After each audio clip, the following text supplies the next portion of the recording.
Danke bafethu, welcome back to Nkulisa. Ngifuna ukwenza i-follow up kule nto le engiyishilo ukuthi uMiguel Cardoso uthembise iMamelodi Sundowns ukuthi uzowina i-CAF Champions League.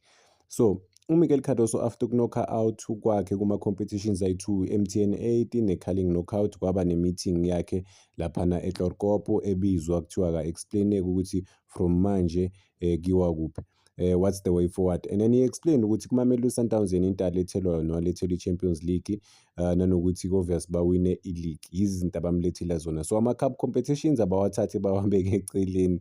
That's what I'm getting from abantu enclose nabo.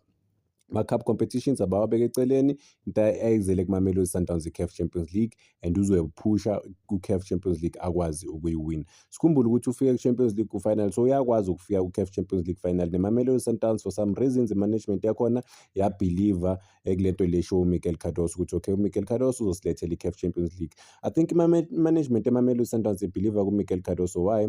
Because uyakwazi ukufika ku-final, but ibhola edlalwa eMamelodi Sundowns alikho convincing enough ukuthi under uMiguel Cardoso ukuthi uzokwazi ukuwina i-CAF Champions League.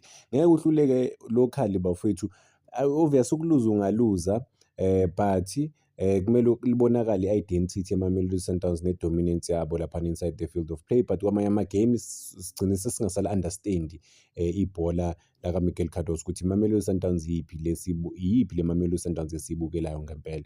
But-ke ucoach une-pedigree, but-ke i-history yakhe overall emathimini bafethu akalasti isikhathi emathimini, akaze alaste. Mangibheka i-record lakhe for the past couple of years, akalasti unyaka kuma-senior team, akalasti man i-2 years, let me say 2 years, ulast unyaka or couple of months and then he's gone. So akusuwu-coach ongaplana ngaye long term. iMamelodi Sundowns ifuna ukubuilda something formidable for a long term, but uMiguel Cardoso akusuwumuntu one-record, i-history e-right oyibonayo na ukuthi okay, lo angakwazi ukucoach ethimini boma-5 years, even na-3 years. You can't plan ngoMiguel Cardoso in 3 years. I-record lakhe lisho kanjalo bafethu, akusho mina. Public outcry, ama-fans are divided vele ngoMiguel Cardoso ukuthi okay, is he the right man for the job. Sikhumbule ukuthi iMamelodi Sundowns bafethu, they are one of the most respected teams on the African continent. Obvious few years back e-Africa bebangayazi iMamelodi Sundowns up until kwafika uPitso Mosimane. I mean, what he built for iMamelodi Sundowns on the African continent ukuthi be visible.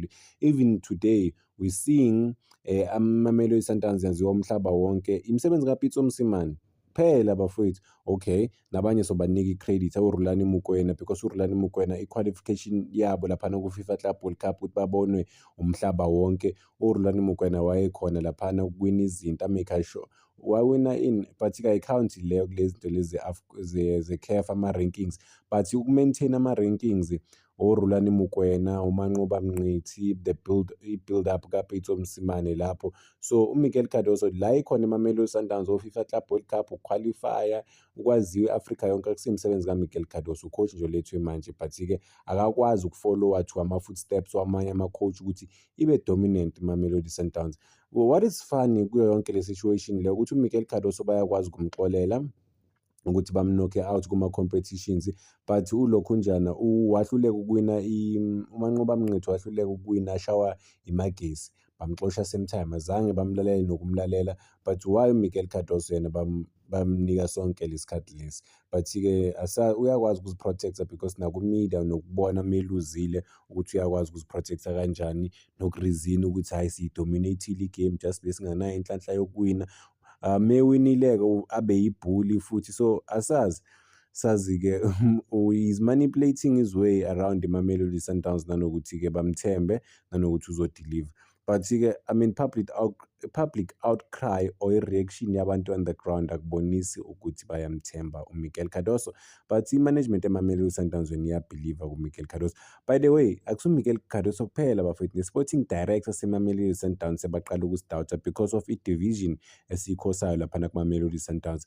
Into-ke kwakhulunywa ngayo earlier on bafethu ukuthi ama-player abuya overseas ko-South America ahola imali enkulu compared to amanye ama-players laphana kuMamelodi Sundowns.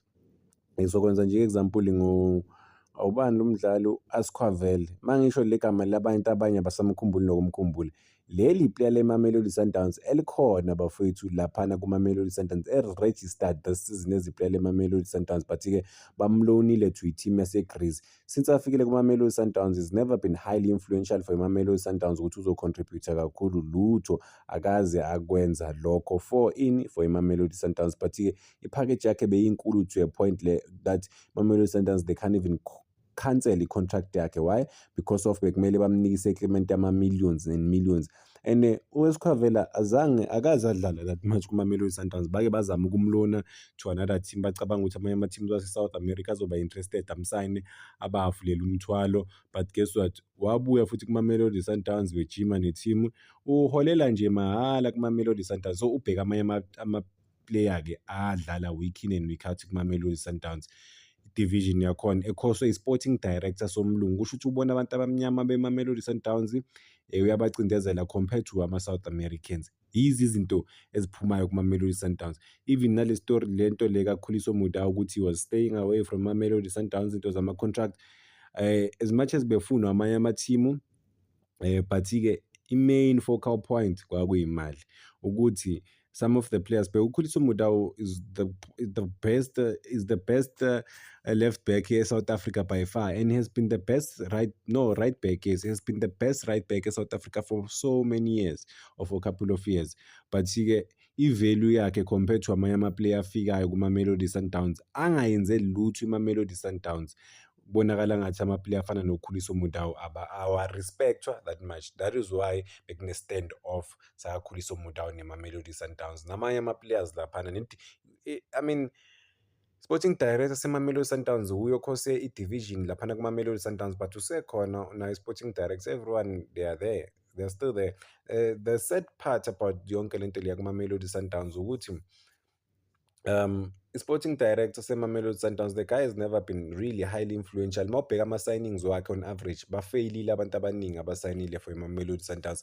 Ama-South Americans amaningi afeyilile kuMamelodi Sundowns, amaningi, like abaphumelele uLucas Ribeiro vele siyambona, u-Allende siyambona, but what about laba abanye influence? Ngikhuluma ngokuthi abe influential.